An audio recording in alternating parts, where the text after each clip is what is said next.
Today we have a crazy entitled parent story of a parent snooping around in their kid's room and finding out their kid is pregnant. We'll get into that in a bit, but first, my mom, 42, kicked me, 19-year-old female, out Sunday and we had a massive fight. Need to get it out of my system. Hey everyone, so as the title says, I got kicked out on Sunday and needless to say, it was the worst fight we've ever had. If you want some more context leading up to the fight, check out my profile. I got a text from my mom saying that we needed to discuss my housing situation and that she wanted me out. She said we would talk more on Sunday since I wouldn't be home till Sunday morning. Sunday rolls around, I was stressed all weekend and obviously really worried about what was going to happen next. I'm a full-time student and work very part-time before school and Sunday to Monday for a few hours, so I'm pretty broke. Sunday comes around and I wait patiently for her to be ready to bring it up, also so I can gauge her mood before we dive into it. I wanted to remain as respectful as possible, although this came out of the blue, she's still my mom.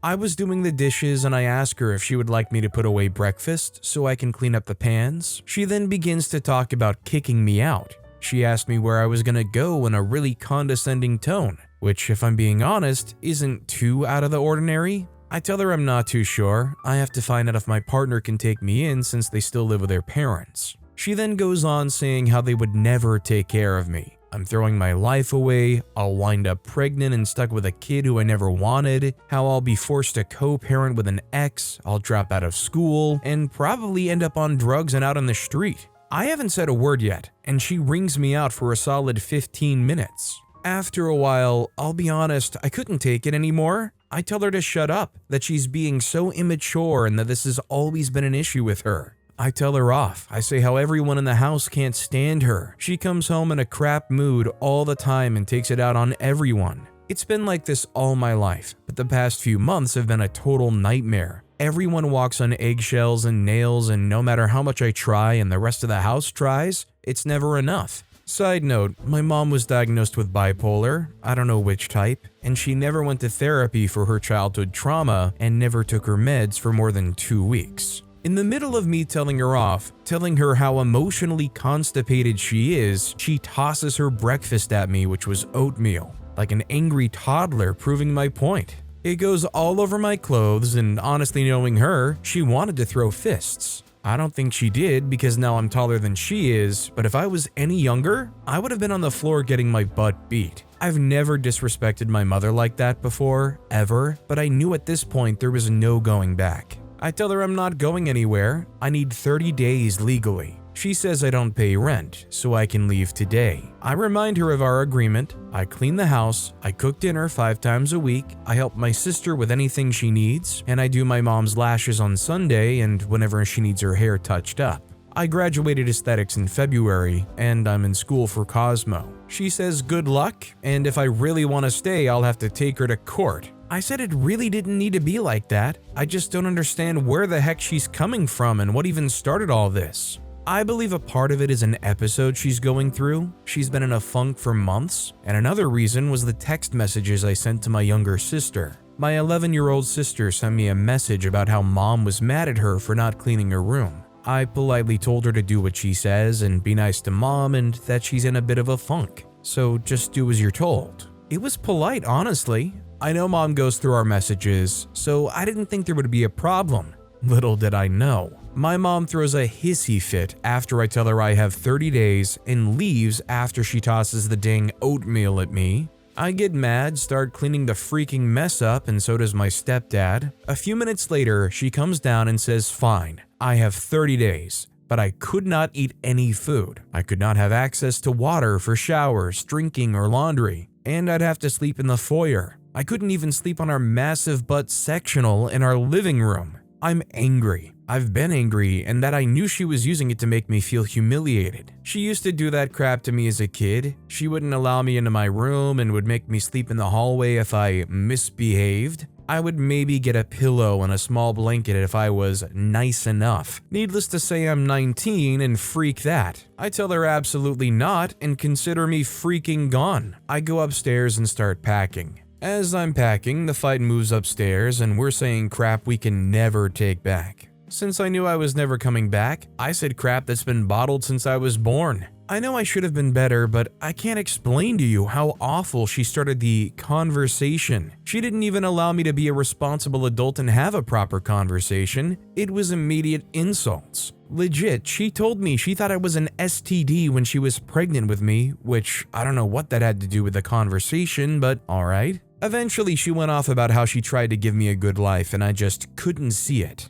I don't know where she pulled that crap from. I'm thankful for everything I've ever gotten. That's when I pulled out the card that she always uses. Well, according to you, Mom, no one has a good life. How the heck am I supposed to know what a good life is? Then she bawled, and I felt like crap. Normally, she may cry, but she'll continue, but she just left the room. Needless to say, I felt freaking awful. I know my mom has always tried, but my God, was she verbally abusive all my life, and my little sisters. Friday night before I left for the weekend, she was going off on my little sister, saying how much she hated her, how she wishes she was never born, how she's like her father, etc. All because she couldn't plan a sleepover in an hour. An hour? She's 11, with no help.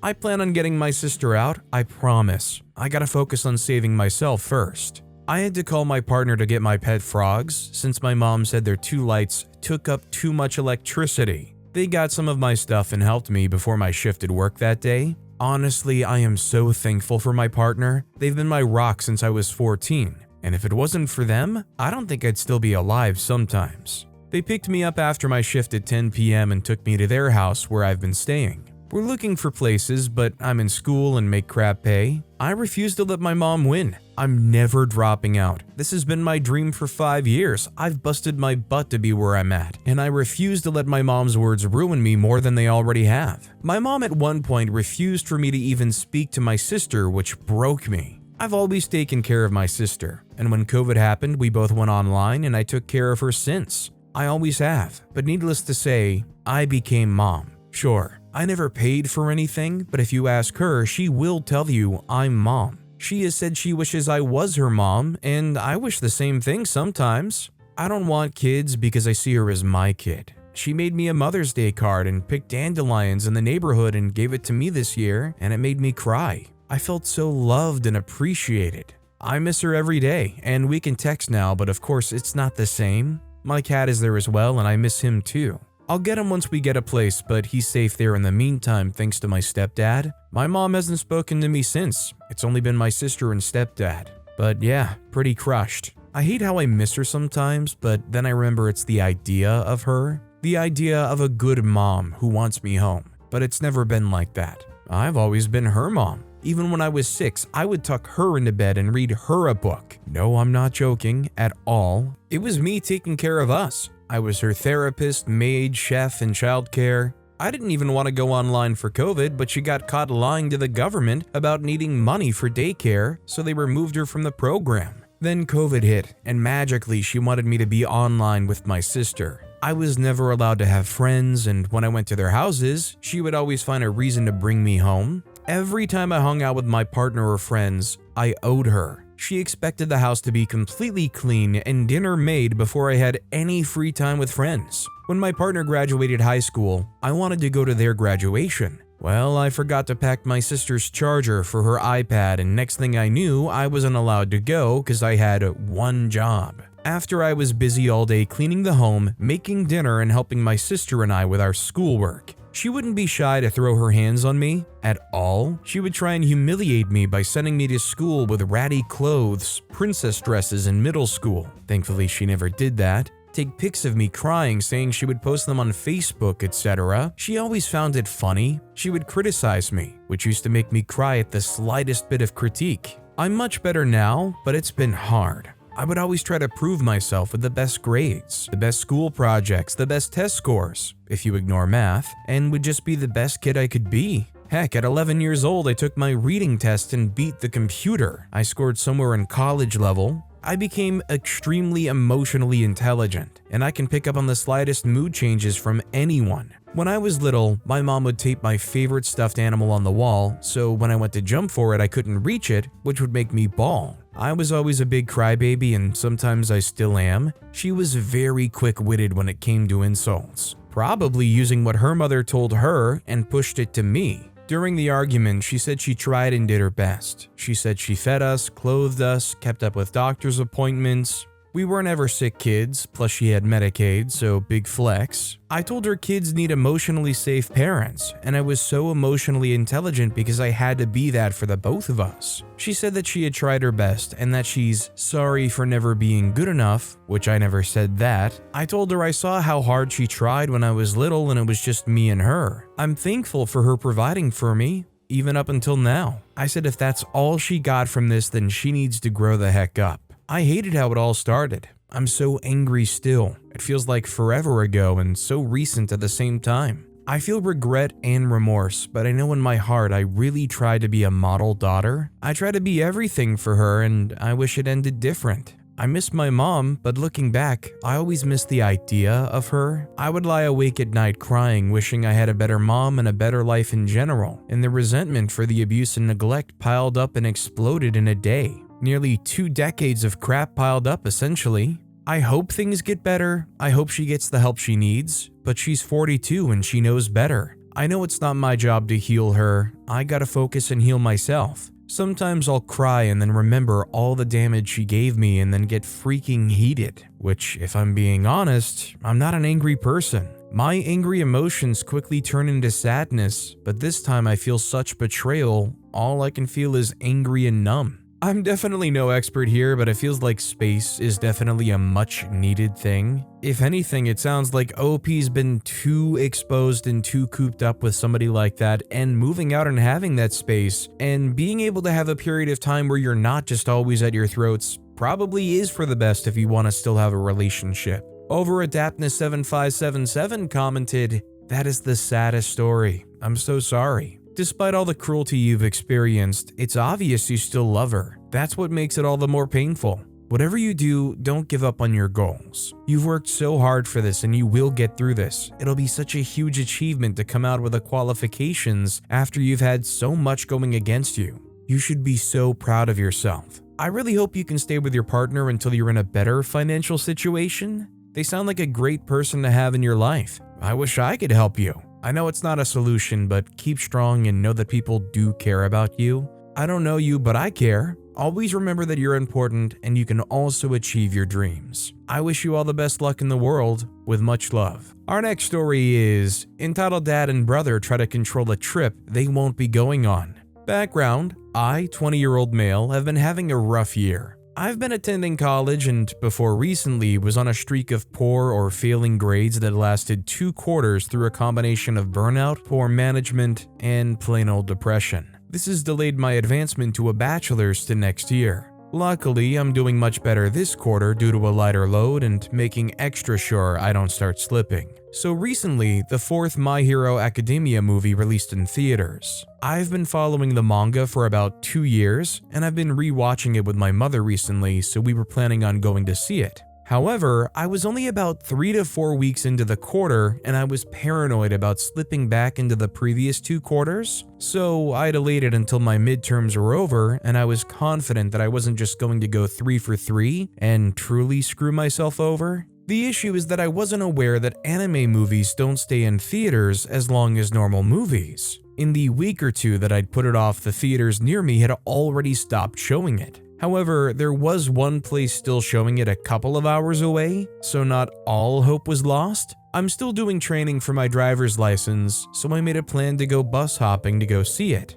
It would take a while, but it wasn't like I had anything pressing besides work or school. The woes of having all your friends at distant colleges. My mother had only reached season 6. The movie takes place early in season 7, so I was just going to see it now and watch it again with her once it went on to streaming services. I inform my family of my plans, and entitled Dad immediately declares that it's not going to happen. He made some decent points, like the possibility of being stranded if something went wrong and the bus failed, the cost of the bus fare, how hard it would be to reach me if something went wrong. But the core of his argument was literally just, it's dumb, and referencing a time last year when I took a train to visit a friend a city over, and the bus was late, resulting in a delay. He twisted this into me being an hour late and needing to be picked up before I reached the destination because of that. I was always going to be picked up at the last leg. It was either that or walk 15 minutes, refusing to listen to what had actually happened. Upon hearing this, my mother offered to just drive together since she did not care as much as I had assumed about seeing the movies in the correct chronological order. We eventually worked out a time, I bought the tickets, and everything seemed fine. I made it clear to her that she didn't need to go just for me, and I thought that was that. Then Entitled Dad found out. He immediately goes straight to me to repeat that this is dumb and shouldn't be happening. The problem is that all his valid arguments from before were nullified by the fact that I was going with someone else and not relying on the bus system. So all he had left was saying, it's dumb to drive an hour and a half to see a movie, and what I'm about to get to next. The counter to the first point that my brother drives longer to see his concerts on the regular was met with a simple, they're not the same, with no attempt at anything deeper. They really aren't, they're both entertainment, so it just comes down to how much enjoyment you get out of it. I detest crowds and loud noise, so I wouldn't go to a concert the same way my brother wouldn't drive to the movie. Furthermore, Entitled Dad framed the delay as a failing on my part, telling me to stop using it as an excuse and just accept my punishment. He continually hammered home that I could have made time for it, but I chose not to, refusing to see it as anything but a scheduling issue rather than a priority one.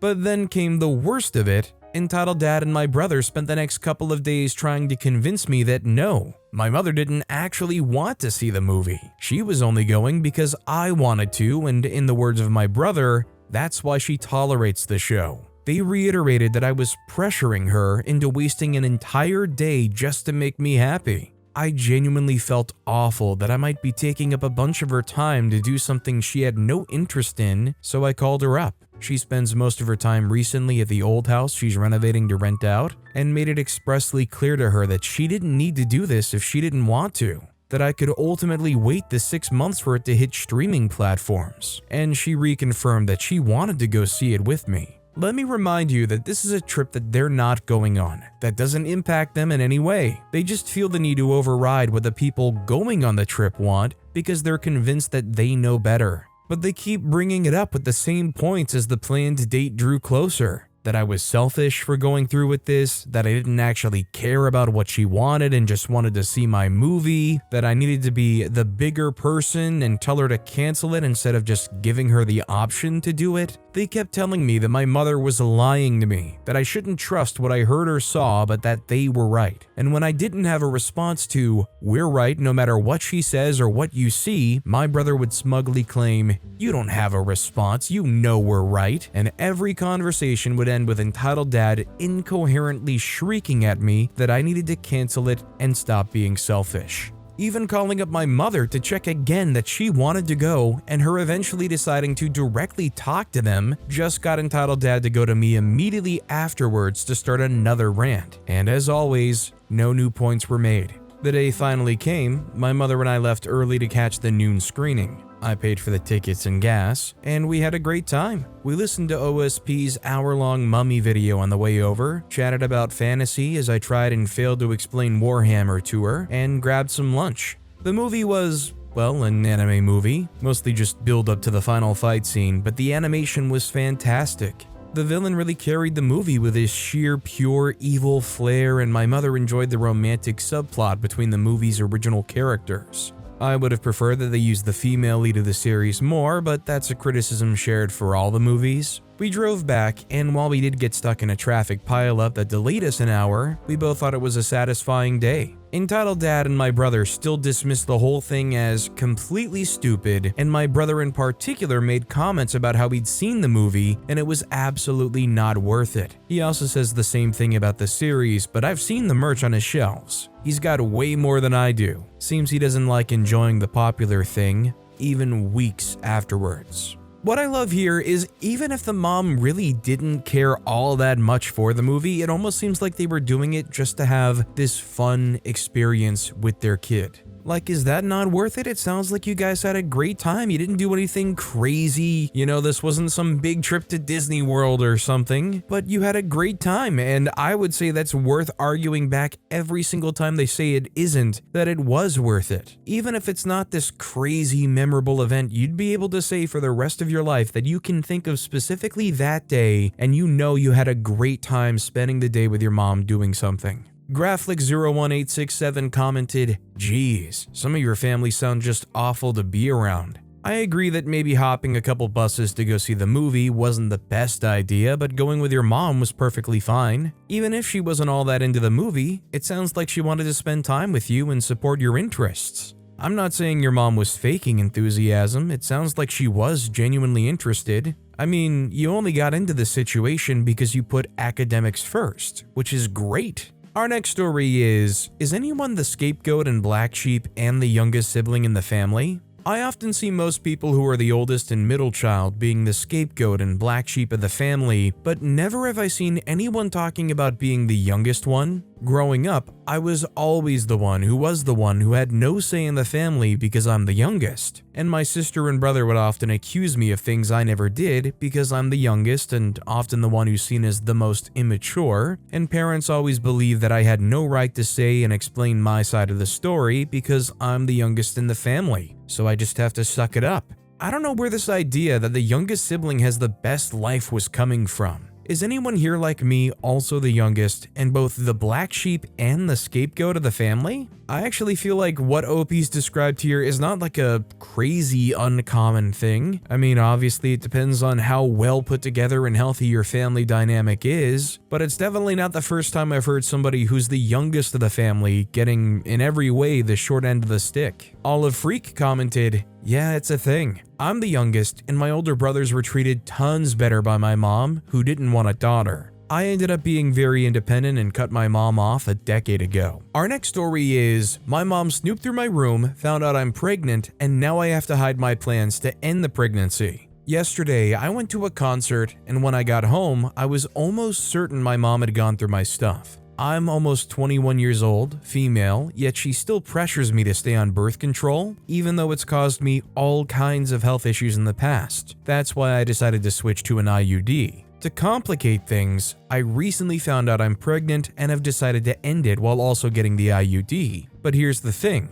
I have to hide all of this from her because she's the least comforting or supportive person I know. When she came home, she insisted we talk in my room, which felt off to me immediately. I refused, sensing something wasn't right. She then pretended to ask about my day, only to end the conversation with, "Show me your birth control pills so I know you're taking them." That's when it hit me. She'd gone through my drawers and figured out I wasn't using them. I'm also sure she saw the positive pregnancy test I'd hid in there. Instead of asking me how I'm doing or offering any kind of support, she just coldly said, "Ending the pregnancy isn't a form of birth control." I feel completely violated and alone. Am I wrong for feeling this way? And how do I navigate this situation while also keeping my plans private? Is this enough to move out? I think OP, however they can, just needs to try to keep their mom as uninvolved as possible in everything and every step forward. Like Kitty Tigress comments, "Do not admit anything. Don't say anything and proceed with your plans. When you're not showing, she's going to start questioning herself. Let her dig her own grave. When she starts asking about your pregnancy, just look confused and ask her, 'What pregnancy?' Do not do or say anything about your plans. Oh, and get a safe or keep stuff that's important to you elsewhere where your mother can't go through them." Dope Cantaloupe commented, "Seconding this, don't let anyone stop you from going with your plans. If you're not ready to be a mom, no shame. When I was 21, I also did so and got my IUD placed the same day. They numbed my cervix for the first procedure, so when I got the IUD placement, it wasn't painful at all. I still have it 6 years later." Our next story is my 24, mom 54 still hits me. I live by myself and have a job. I went out to dinner with my mom tonight, even though I don't see her often.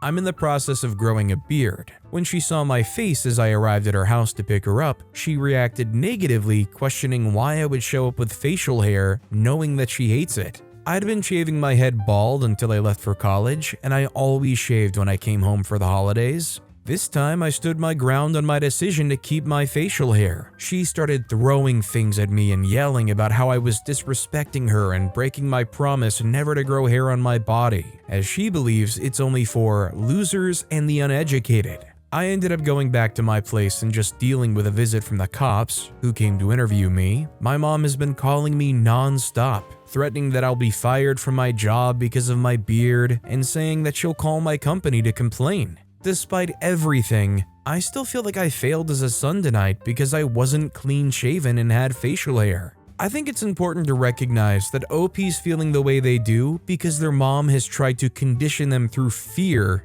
that that's the only way it can be. If OP wants to have a beard, they're not a failure for growing a beard out, that's for certain. And I would imagine in almost 2025, most places are pretty accepting of people who just have beards working in places. I mean, unless you're working in like a bakery or something, you might have a few more considerations. I mean, if you're like a fireman, you might not want a beard or not even be allowed to have a beard. I mean, shoot, I saw a whole big news post recently about how JD Vance can be the first vice president with facial hair in decades. If the vice president of the United States can do so, I don't see why OP can't. Unicorn Bounty commented, "Your success or failure as a son is not dependent on your hair situation anywhere on your body. Maybe your mother needs to evaluate herself on how she's failing as a mother. You sound like a nice son. Just based on this one instance I'm reading as an example of her behavior, I can tell that you're far more forgiving than most would be. You're an independent adult. While you may wish to maintain a parent and child relationship, you're still now an adult and can set firm boundaries with her, and your mental health will improve. She'll likely guilt you, blame you for everything, tell you how shameful and ungrateful you are, but trust yourself that you're not any of those things and set some firm boundaries for your own sanity. Likely, you'll be glad the boundaries are there when you begin to grow your own family because she would be a nightmare to deal with for your future spouse and children, assuming you have them. I'm really glad you got the police involved. Set a hard line. But with that being said, that's all the time we have for today. Now, if you want to hear another absolutely crazy entitled parent story, check out that video on the left. Or if you missed my latest video, check out that video on the right. That said, I'll see you all next time with some more stories.